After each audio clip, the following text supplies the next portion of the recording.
Саламатсыздар ма? 5-ші дәрісіміз сөз жасау мен уәждеме. Сөз жасау процесінің негізгі ерекшелігі. Атаудың уәжділігін көрсету арқылы туынды сөздің семантикалық құрылымын анықтау. Сөз жасам және уәждеме. Сөз жасамдық мағына, уәж, мағына түрлері мен уәждеме құрылымдары. Бүгінгі дәрісіміздің жоспары сөз мағыналары және сөз жасамдық мағына. Сөз жасамдық мағына түрлері. Сөз жасамдағы мотивация, уәжділік мәселесі. Дара және күрделі сөздердегі уәждеме түрлері. Сөз жасамдық мағына мен сөз мағынасы. Сөз жасамдық мағына туынды сөзде пайда болатын лексикалық мағынадан ерекшеленетін, бірақ оған негізделетін мағына қабаты. Сөз жасамдағы мағына жасалу тәсіліне және негіз бен туындының арасындағы уәжге байланысты айқындалады. Сөз жасамдық мағына түрлері. Бірінші, өзгертілген мағына. Яғни түбір мағынасына аздап өзгеріс енгізіледі.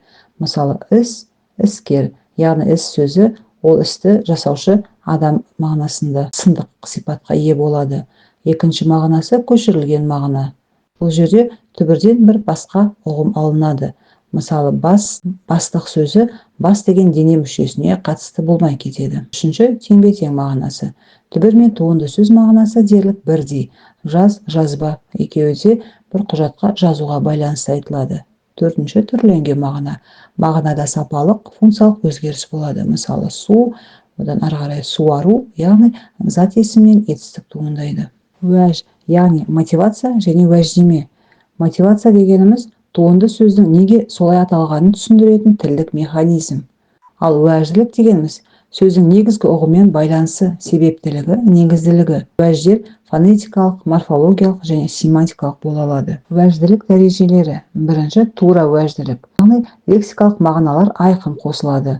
Аққайың, темір жол, ата-ана, яғни сөздердің негізгі мағыналары сақталады. Екінші, жартылай уәжділік, метафоралық байланыс. Мысалы, ас, қазан, күрке, тауық, елік, гүл. Бұл жерде сөздің мағынасы, уәжділігі жартылай ғана көрінеді. Үшінші, көмескі уәжділік. Уәж байланысы мүлдем бұлыңғыр, тарихи. Мысалы, алапес, ақсүйек, қансонар сөздері. Сөз жасамдық талдаудағы негізгі ұғымдар. Біріншіден, негіз сөз. Яғни туынды сөз жасауға қатысқан мағынасы бар дайын сөз. Мысалы, көркем өнер, қалалық. Екінші, негізді сөз. Деривациялық процесс нәтижесі. Туынды сөз. Үшінші, уәждеуші, уәжделенуші ұғымдары осы қатынасты сипаттайды. Сөз жасамдық талдаудағы негізгі ұғымдар. Бірінші, негіз сөз. Туынды сөз жасауға қатысқан мағынасы бар дайын сөз. Мысалы, көркем өнер, қалалық. Екінші, негізді сөз. Деривациялық процесс нәтижесі. Туынды сөз.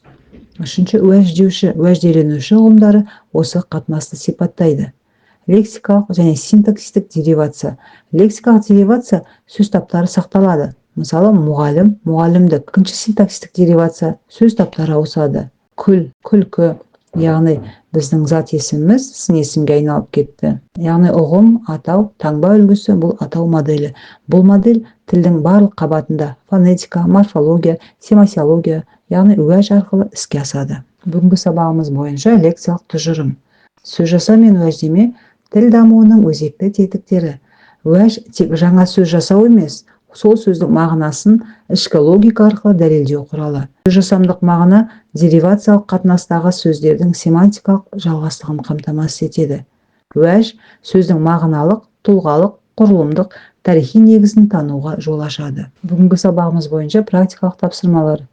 Яғни берілген сөздердің уәжділік түрлерін айқындау. Берілген сөздер ата-ана, алаяқ, елік-гүл, ақыл-ой, қансонар.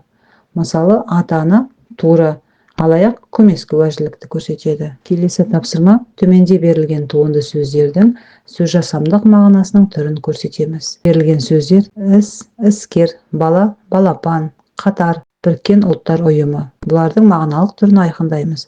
Жауап үлгісі іс, іскер, өзгерген мағына. Бала, балапан, бұл түрленген мағына. Келесі, уәждеме негізінде туынды сөз жасаңыз. Берілген түбірлерден уәжділікке сүйеніп, кемінде 3 туынды сөз жасаңыз, және олардың уәжін түсіндіріңіз. Берілген сөздер көз, су, отыр. Мысалы, көз, көзілдірік, көзге арналған. Ал көзқарас, көзбен байланысты ойлау. Көз уайым, көруге қуану. Бұлардың уәжділігі барлығы көру мағынасына негізделіп жасалған. Бүгінгі сабағымыз аяқталды. Сау болыңыздар.